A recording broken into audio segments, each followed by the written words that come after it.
I'm Rob with JaxPunx, and I'm here with Mark McHone.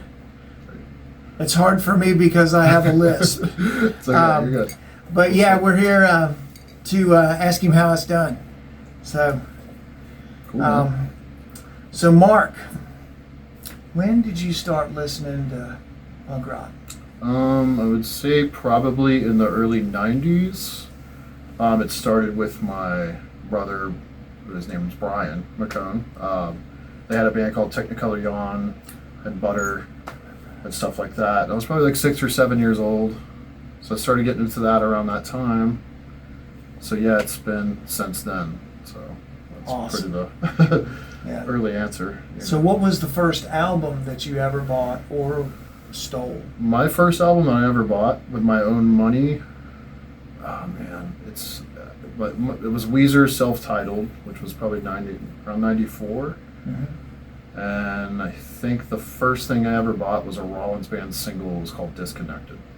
So Okay. that was probably like 93, right? It was probably like $3, and that's what I I remember had. that So one. yeah. I still have it somewhere. So What was the first punk band you saw live? that's not local. Was Either way, local or unlocal. locally The first was- punk band, period. Luckily, it was my brother's stuff. Technicolor Yawn. Technicolor Yawn, and then 97. It was Suicidal Tendencies at the Milk Bar. Were they playing at Spikes or where were they playing? No, it was Milk Bar, and I think Ringworm opened, Okay. and I was 13. Green Room or the big stage? Big stage. Okay. So That's a nice place to play. yeah, I've always wanted to play there. Crazy enough, I've never played there. So It had a really good sound. yeah, man. So, what was the first punk band you played in? First, Well, and we substitute with hardcore. So yeah, hardcore. punk is like an attitude. So I was in a ska. We had a band, me and my buddies in middle school, and we were terrible, and we just banged on instruments and screamed at each other in the garage. It was probably like 97-ish. And then I had a ska band, and we were called the Outlets, and we had a full horn section and everything. So That's awesome. and that was with my buddy Alan, and there was Brian Miller and John Lormer and Robert McCormick, and I don't know. I think it's hard. It's been a long time. So that was 99. Now, when punk first came out, like the LA sound, New York, everything had a different. There was no style. It was punk. It was an attitude, like Yeah, you said earlier. Absolutely. So when you were playing with all these horns and stuff, you were going out there. You were doing. You were going out on a limb. You guys were Yeah. Our doing what you felt. Yeah, our first show, we kind of showed up to a random party. It was like this big goth party. We had like caskets and coffins and smoke, and I was probably 14 or 15, and we're like, hey, can we play? They're like, sure, whatever. And so I think there was a band called Virus. They were playing the Halloween party, and we opened up as a ska band, and till this day, it was probably the weirdest thing I've ever done. So Yeah, just ride up and start playing. Huh? yeah, that's kind of how what you got to do. So just play random stuff when you first start. So why did you ever want to play punk rock? It was more of a release for me growing up. I don't know. Jackson was a lot different in the 90s and 80s. There really wasn't a whole lot to like do at all. They claim it's boring now. It was really boring then. So that was kind of like the cool thing to do. You go skateboarding and you listen to punk rock and metal and hip hop or whatever. And that's, like a common denominator with your friends. And, it worked. Yeah, it totally worked for me too. Yeah. Yeah. So, where was the first punk show you played, and what were some of the venues in town? First punk show was the 99 one in Halloween, but the real punk one, the first actual punk one, was in someone's backyard in Arlington. Okay. and we had it completely packed out with kids. And I just remember there being a smoke machine and like 10 bands. Did the cops come? Yeah, they did, but they left us alone. Really? No surprisingly, shit. yeah, I don't know how that worked, but that didn't always happen like that. So. Yeah, I had a lot of trouble playing houses, man. That freaking cops that come all the time. Oh yeah, we've definitely had some stuff shut down over the years. So. So what are this is going to be the big one, man. So what are some of the bands that you played in? I guess the most notable, just did a tour in Europe with Evergreen Terrace. Mm-hmm. I think I just got back 3.5 weeks ago. I think, I don't know, time was, sun comes up at 4 a.m. there, so it's a little, you know. Getting jet lag or what? Oh man, we had 8 flights in like less than 3 weeks. So, and then we played every day. We did some of the tour of Wisdom and Chains. They're from Pennsylvania. Wisdom and Chains. Yeah. Fuck yeah. It was really cool, man. But I played in the Summer Obsession on Virgin Records. In Whispers was a metal band of Beeler Brothers. I played in Sled, Destroy the Line. Those are Bird Attack records. Mm-hmm. So, which, you know, unfortunately, Bird Attack was from Jacksonville, but it kind of fell apart, unfortunately. Okay. But those are kind of the main ones. But I've toured and played with over 30 acts, probably over the years, and recorded. What's your favorite European city to play in? Oh man, we played the Netherlands at Jaron Air. That was really cool. Every band I've ever grew up with played with us. Like I had Good Riddance play after us, and you know I'm hanging out with them, and Refuse played, and you know it was kind of like a like a whole punk rock hardcore like summer camp type situation. Is it surreal or what? I mean, it was, you know. Yeah. I wish, you know, we had more sleep, but you know, you don't get sleep on tour. You kind of get there. You're like, hey, everybody. Oh, I did play with that band. You know, all right. You know, you kind of just get on stage, adrenaline kicks in.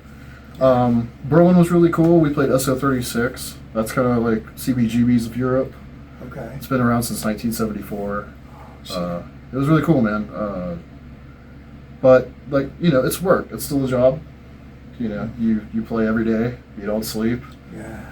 And I bet it's a tough fucking job. It's tough, man. Because you get to sleep on a regular job. You go home and you go to sleep. Yeah, you go, but that is like, hey, we got a video call at 8 a.m, and you know, your time's still messed up from being on the west side of the earth. So you're on the east side of the earth. It's different, man. But very cool experience. You know, I can talk about it for hours, but we got limited time. Typically, we got plenty of time. Yeah. So typically, we're talking to guys that are from way back in the day, like it'll be the freaking early 80s or something like that. And so there were just a few people that would come to the shows, and it was like Jacksonville, you pretty much knew all the punks in town. Yeah. And so the next question is, you know, who came to some of those first shows that you were playing? Oh man. Originally, it was some of the names. It was just high school kids, and then I started. You know, it was like we were kind of in our own age group, and then our buddies from like Lurch and Vicious Hick started coming around. We'd open for them, and well, cool story about them. We weren't 18. I don't know if we're playing Fat Cat or what, or some pool hall, and they would not play unless we played. They let us in and play, so they wouldn't let us in originally. Yeah. So they're like, no, we're not playing unless they open up for us. So that was always really cool. Always a big support. Awesome. Later on, I started becoming friends with like the TJ Hookers and guys from Ringworm and things like that. Because I played in a band called Hatchet Face, which was like Jamie Stowers and Jesse and Greg and all them. And they played it. Some of them played at TJ Hookers. We all hung out together. So when I moved to the beach, I became more friends with them. But I watched them growing up. So it was always a cool thing. It's hard to, you know, really say who was at the shows back then. It's been a long time. Absolutely. But yeah. Yeah, I got a chance to interview Tim McIntyre. Yeah. We were going to interview Frank Bago the same day. Oh, wow. We were going to interview them both together. Yeah. And we R.I.P. didn't get the chance. It wasn't too long after that. We lost our chance. Frank was a one-of-a-kind guy, man. He was awesome. So. Yeah. R.I.P. He was a good friend. Yeah. May he rest in peace. I tell you what, he died the way he lived, man. Absolutely. Yeah, he died the way he lived. Yeah, so How often did you play out back in the day, and how big was the crowd? I'd always, we all, I was really young when we started, so, I started playing when I was like 15. Mm-hmm. So whatever let us in at the time. Yeah. So we maybe played like 2-3 times a month because we were so young, and then maybe more than that because we would just play in backyards and whatever would allow us to happen. What was the second part of the question? So, how big was the crowd? Did you play for just a few people? It always varied. It always started out as like very few people. I have a distant memory of playing in this place called the Brass Rail. That's in Orlando, right? No, it was down on it's on Beach Boulevard somewhere back in the day. Brass Mug.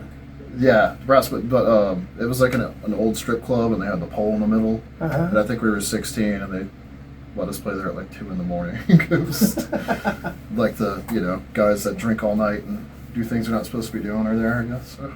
Yeah. Did you ever make any money doing it when you were young? Not for years. Yeah, we didn't either. Not till like I was in my 30s. So, yeah. Did you release any tapes or anything from back then? We recorded this.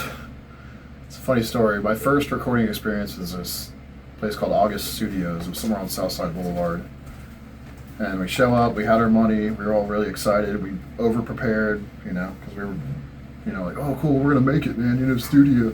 Yeah. So the guy that originally did it, he was recording us and he fell asleep, and we couldn't wake him up. So he nodded out. Yeah, so that was it, that was my first recording experience. And wow. we packed up and left and came Where back. Was that at? It was somewhere on Southside. It was called August Studios, man. The guy just... never. He passed out, so yeah, that was. I was like, it's like welcome to the music scene, kind of thing. Oh, you guys, you guys were so badass. You made him go to sleep. Yeah. No, I got a feeling that that he had some help going to sleep. Probably, yeah. Yeah, I think he had some help nodding off. It's it's. We had a drummer nod off while playing the drums. Yeah, I've had that happen too. Yeah, that's amazing. Yeah. Yeah, he was kind of almost like pulling it off. Yeah. Yeah, he was like almost falling out of his chair, and then finally he just degenerated to the point where he just couldn't. It was nothing. It was gone, and we were filming him. Yeah, it's I could show him later. That happened to the studio one time with me, my old drummer. Addiction, things like that. So it's tough, man. It's a hard thing to watch. Yeah. Yeah, I've lost a lot of friends to that. For sure. So, where'd you find your clothes, your music? What kind of stores were around that sold punk rock clothes? Honestly, I would steal my brother's stuff. Yeah. He'd get mad, but over time, I think he's just like, whatever, fine. Did you ever go to the thrift store? Yeah, I go to Goodwill and all that stuff, but I used to go to Theory Shop growing up, 5 Points. Yeah. And I always tried to make it there, like I used to love that. I used to save up my money to go there. Did you ever hang out in front on Saturday night? No, I was too young, and my parents wouldn't really let me do stuff like that, which is okay, but yeah, I feel you on that. I was like 13, 14, So, what are some of your favorite magazines back then? It was Thrasher magazine. Truck Stop magazine here. I used to love that. Oh yeah, Truck Stop was badass. I used to love that. CCS. I used to just stare at the skateboards, and I used to take the skateboards out of the magazine and make my own little finger decks and things like that, and make my own ramps with shoe boxes. Now you can just buy it, which is pretty cool, but good for them. I think it seems a little better to make your own. Yeah, I don't know. I'm a DIY. Yeah, always felt better. Yeah. I'm trying to think what else, man.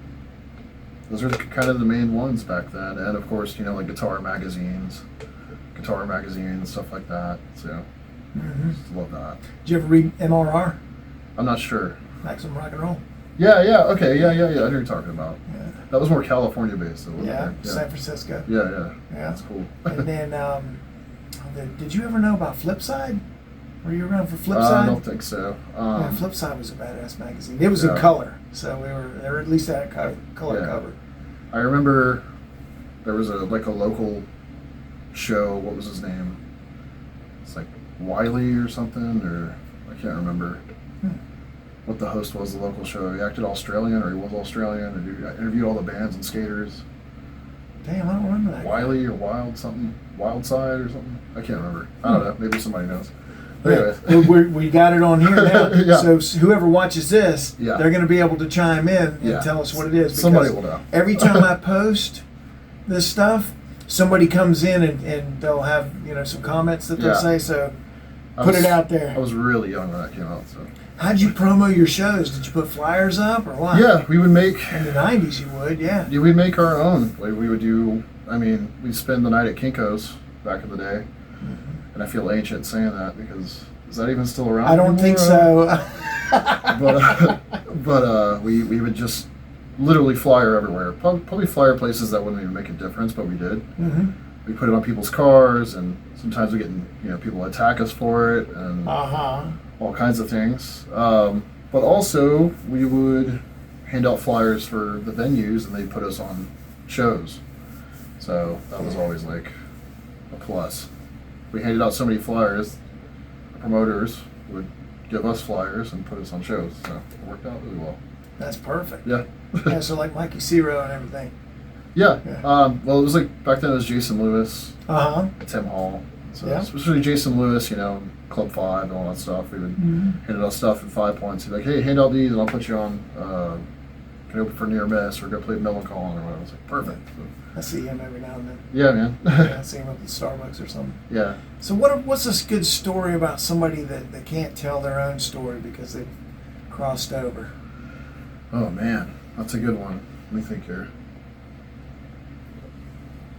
Well, my buddy, I was in this band called Penny for Your Thought, and crazy enough, 2 members of that band had passed away. James Swisher and Brad Snavely. And they were 2 of my really good friends. Unfortunately, addictions and things like that. But when I first met the singer, Swisher, some people know that, I'm not sure if they watch this, but it was at this bar called Mangoes in Jax Beach, and he was a bar back there. I was in a kind of like a punk ska hardcore band called Good Fortune at the time, and we played there, and nobody liked us. It was it was a really rough crowd. Some guy threw an ashtray at me, and An ashtray. That was a long time ago. yeah, 2006, 2005, 2006, sometime around then. Anyways, this is how we became friends. He got on the microphone and he's like, what motherfucker said that? Who threw that? Huh? Was it you? The guy raised his hand and all of us went, beat the dude up, big fight broke out, and that became one of my best friends. So The guy that threw the ashtray or the guy that beat him up? The guy that beat him up. So, Good. so I was wondering about they got on the microphone and he's like, "What?" So what are you motherfucker? yeah. And then, after the fight, we continued on with the show, and we used to drink in that bar till like 6 or 7 in the morning. Yeah, they just let us sit there. So that's how long. Did they close the doors? Yeah. They just locked the doors Yeah, up when we did that a lot. the cops but, can't come in. That was James Swisher, and yeah, man, he was a wild guy. So who do you want to interview? I don't know. I might interview my drummer Longinus Parsons if he's down. So from Yellow Card. Yeah. He plays in Evergreen Terrace with me too. So It seems like we played with Yellow Card at Spikes or something. yeah, probably. He's the OG. So I don't know. I'll ask him. We'll see if he's down. So Cool. yeah, man. Yeah, I mean, we're just putting it out. Yeah. Yeah. And one thing that Brenda noticed is that when you would look up Jacksonville punk, they would have fictitious names. Nobody had ever heard of these people. These That's bands. crazy. It was just Wow. it didn't exist. It's a very I mean, it wasn't Evergreen Terrace. It wasn't none of that. very None of that. And rich so history. by us doing this, we're feeding the algorithm with actual truth. Yeah. Cool. So when you look up Jacksonville punk rock, you'll have actual real bands. Yeah. That's cool. Yeah, So very cool. yeah, you're going to be checking out Yellow Card and just interview and send it on. That'd be that's awesome. cool, man. Yeah. Very cool. So name your favorite local Jacksonville punk band. Oh man. You can name a couple. That's you don't hard. have to name. I was a big fan of this band called Tiger vs. Crane back in the day. There was pretty much just 2 members in that band. Okay. They were really cool. They kind of had like a hardcore indie sound to them. I think they were from Middleburg or I can't remember, Lake City, something. Who else? Man. Evergreen growing up, but I ended up playing for them. So that was pretty cool. That is cool. Yeah, that's a recent thing too, so I've been listening to them for years. They're going to think I'm lame for saying that, but it is what it is. Fuck them guys. Yeah. Trying to think, man. There was a band called Youth on Fire back in the day we all really enjoyed. Holy Bread, I'm really good friends with those guys. They were always really cool. I'm just trying to think, man. I'm going back. Yeah, the bass player from Whole Wheat Bread is playing. Oh God dang it, he's playing with Will. With Right? Yeah. Yeah, Will. But what's the band he's playing in now? Flag on Fire. Yeah, I played with them. St. August. I played bass for them too. One show with Boredom. It wasn't Boredom. It was Exhaustra is the band we opened up for. It's guys from Boredom in St. Augustine at Cafe 11. It was about, let's see, 4 or 5 months ago. I don't know. But, yeah, Will's a great guy. Yeah, man. So what side of town did you grow up on? What school did you go to? South Side, Spring Glen, that area, and I graduated from Inglewood High School. And I went to DA for a while, but I ended up back at Inglewood. Okay. Don't know why, but okay. I didn't learn anything in Inglewood, so whatever. But you did at DA. I did at DA. I just was there for music, and then the problem with that, they wanted to like involve more academics than art sometimes, and I was just kind of over that, honestly. I just wanted to play music. That's all I ever really wanted to do. So are you making money to play? I mean, I am you getting paid to play enough sporadically. that you can survive? I've made more on playing covers at the bars. That's kept me afloat. Yeah. You go on tour, you'll have enough to pay your bills for the month, but you got to pay everybody that's involved. So, what do you like better, Europe or America for touring? All right, America because of air conditioning. Okay. Europe because people go absolutely apeshit over there. I don't know if it's because of the free healthcare, but the New York guys are all about it too. Yeah. But New York, man, they don't give a shit up there. But well, I'm talking about like Agnostic Front. Oh yeah, sick of it all. That's tough, where man. they make their money. Oh yeah, they're tough. But they were raised tough, So who knows what everybody went through in New York growing up? But you know what I mean. Yeah. But I don't know. Europe is they're just happy to be there. They're excited. There's something special there. Yeah. It's funny. We'll play some of these. We played Bratislava in Slovakia, and we're like Circle Pit, and everybody's just like, yeah. They're just like standing there, like, yeah, okay. But they don't do it. They have no idea what we're saying. Okay. Okay. Like, yeah. Okay. Yes. We're like, this way. They're like, so I don't know. But, mostly everywhere in Germany it was insane, The difference there, I think, like I said, the free healthcare, I don't know what it is, but they dive headfirst off the stage, and they're just by the masses, Wow. There's ambulances outside. Just waiting for them. All kinds of stuff, man. Like, there was a girl, I mean, it sucks, but somebody landed on a girl, and there was blood everywhere, and her head was all bandaged up. And, we went outside to make sure she was all right. Some of the members did. And we're like, are you okay? And she's like, you guys are awesome. Yeah, I'm great. We're like, all right. So they love that, man. That's just their thing. They'll do it. So they will jump off the cliff head first. So they're totally, they're into it. Oh, yeah, man. Yeah. It's cool. It was really cool. Well, what else can you think of? So we've kind of run through this. It's been going pretty quick. Yeah, man. That's all I can really think. So what's new for you in the music scene? I'm still going to be doing Evergreen.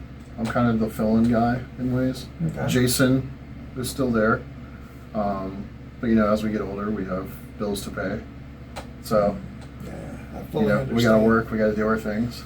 So, punk rock isn't going to make you a millionaire. So, I completely get it. And that's why I'm on tour sometimes. So, you do it when you can. I'm still doing the cover stuff at on the weekends with Longini Parsons. my buddy Aaron Grove, and my singer Shannon Fitz. So we do cut alternative covers, rock and roll, whatever at the bars to make some money on the weekends. It's called Crash Party. That's with a K. I did that a long time with a band called Julia Gulia. I was with them for like 12, 13 years. Where Julia Gulia? Yeah, they're still around. I left them almost 3 years ago and started my own thing. So I may have seen you then. Probably. Yeah, we played everywhere for free. So Julia Gulia. Yeah, man. What I liked about that cover band was when we came out, nobody was really doing like the rock alternative cover. Really wasn't a thing here in Jacksonville. And we kind of pushed that, and finally, they listened. Jacksonville finally caught up. They finally said, all right, we'll do rock bands. And I feel like they were the first to really push that. So it was, you just keep going and people will finally listen. So have you noticed that Jacksonville respects you better if you leave and go somewhere and you're successful? Somewhat. Than if you stay in town and you did play? Yeah, it's like... I don't know. I always have the theory with any band, like, if you can't, be semi-successful where you're from, you're not going to be successful anywhere else. Okay. It doesn't matter where you're from at all. You could be from Middleburg, and bands have made it out of Middleburg. So, it's basically like, it's the same as like, surfing small waves, and then you get on the big wave, and it's pretty easy, right? So that's what I compare Jacksonville to. It's tough here to be. It's tough being a musician in general, but here it's like it's a different thing. You kind of get the meh. Yeah, you get a lot of meh. Yeah. Even me playing covers, I still get a lot of meh here. So, which is fine. I still get paid, whatever. I don't care. So. Yeah, and you're having fun. So. Yeah, exactly. Yeah. So, but yeah, Jacksonville's a tough scene. Always has been. Yeah. But I don't know if I'd be as enduring as I would be if I didn't come from here. So, I don't know. You can kind of see it with some people's cities. I'm not talking smack, but, they get big and they're kind of like, why? Like, don't do this to me, Yeah. I remember I lived in Atlanta and I never saw the same people. Yeah. Every punk show I went to, I never saw the same people twice. I feel like it's kind of been like that lately in Jacksonville. Jacksonville's getting kind of like that, yeah. It's getting big. Yeah. I've been to some shows that were, a little different genre than or like a hardcore show. Yeah. I've been to a lot of punk shows. I go to a hardcore show and I'll know almost no one. Yeah. And I grew up here. Yeah, man. It's kind of been like that here a little bit. Orange Park scene. Go to the Walrus. Yeah. I mean, the Walrus is right down the street from my house. Yeah. That's a cool right place. Where we're at. And I'll go there. I went to a show there and didn't know anybody. Yeah. Except the people I came with. Yeah. That was it. Yeah. I mean, thankfully at the Descendants, that's a little older crowd. I saw a lot of my friends. But normally, to see like a newer one, it's kind of like, man, I'm getting old, man. You know what I mean? But I still try to go see the newer stuff, and I try to keep up with it as much as I can. Yeah, so some of the old venues have closed, the Rain Dogs, and... Yep. Oh, yeah. I did play with Green Jello one time. Oh, yeah? Yeah, I played bass for them. No shit. And that was at Rain Dogs. So, wow. Yeah. They got Hard Love coming. That's coming out, that venue. What is that? It's in Murray Hill. It's right by the Dream Mat. Okay, cool. Yeah, that's Josh Card. You probably know him. I think so, Casey Jones.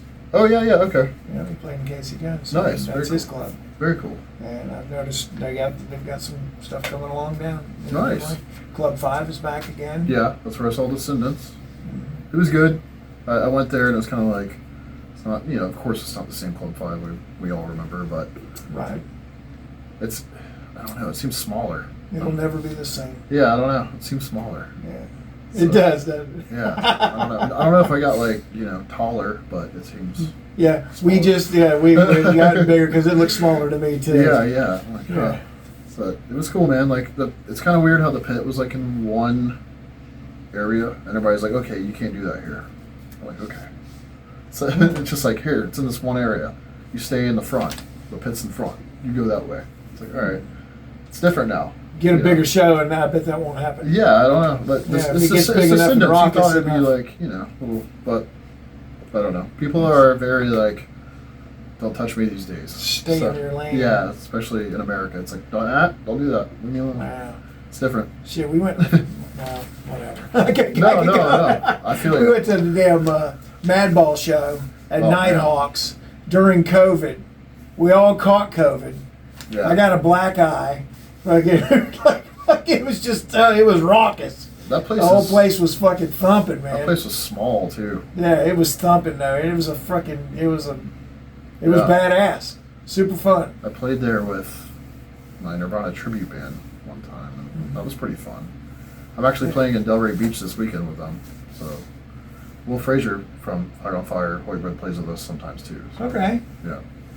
So yeah, man, I do a lot. Yeah, it sounds like you're on the road all the time. Yeah. Well, mostly, you know, I'm just covers at night, get home at 3 a.m. I'm a bonus dad now, you know, to 2 kids. So like my girlfriend has 2 kids, and so it's a little different, you know, getting How old are they? Let me see. Kai is 8, Savannah just turned 6. So. Okay. So they're still at the fun age. Yeah, They're not at the age where they're sullen. Yeah, it's still a whole new lifestyle for me personally, you know. Yeah. But it's a good thing because I don't need to be, you know, being crazy every day. So they can help reel you in. Yeah, keeps me steady. So keep you grounded. Yeah. Well, man, it's been an awesome. Yeah, man. Thank you, Rob. Awesome time meeting you, man. I appreciate it, man. Really. Yeah. Thank you, man. You're the first touring musician that we've done on JaxPunx. Oh, wow. Cool. Yeah. Well, that's the first an honor, one that's man. actively touring. That's cool. The other guys had toured before, but it was all, you know, it's been history.